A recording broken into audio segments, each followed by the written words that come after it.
নমস্কার সকলকে, আমি পালাজি চলে এসেছি আপনাদের সাথে আবার একটা নতুন ভিডিও শেয়ার করতে। আশা করছি আপনারা সকলে খুব ভালো আছেন।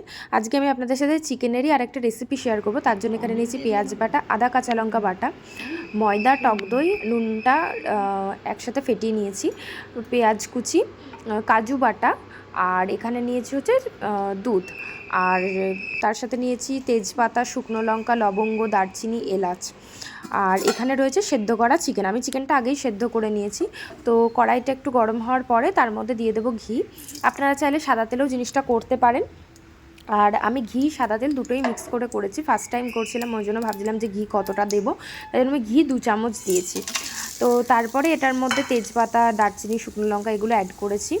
তারপরে পেঁয়াজটা আমি অ্যাড করে দিয়েছি, আর পেঁয়াজটা এখানে খুব বেশি ভাজা ভাজা হবে না, আর পেঁয়াজ বাটা, পেঁয়াজ কুচি দুটোই এখানে প্রয়োজন।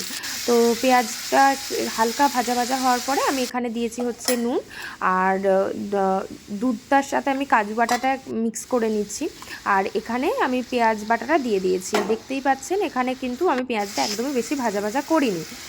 তো তারপরে আমি সেদ্ধ করা চিকেনটা দিয়ে দিলাম।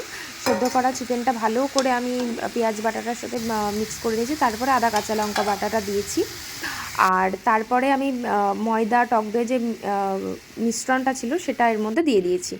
তো সেটা ভালো করে মিক্স করে নেওয়ার পরে কাজু বাটাটা দিয়েছি। এগুলো লো ফ্লেমে করতে হবে পুরোটাই। তো তারপরে এইটা ভালো করে মিক্স করার পরে একটু জল দিয়েছিলাম যাতে একটু মানে গ্রেভিটা তৈরি হয়, এটা পুরোটাই লেগে গেছিলো। তারপরে তড়কা দেওয়ার জন্য এখানে ঘি আর কাঁচা লঙ্কা দিয়েছি। তো এইটাই আজকের ভিডিওতে দেখালাম।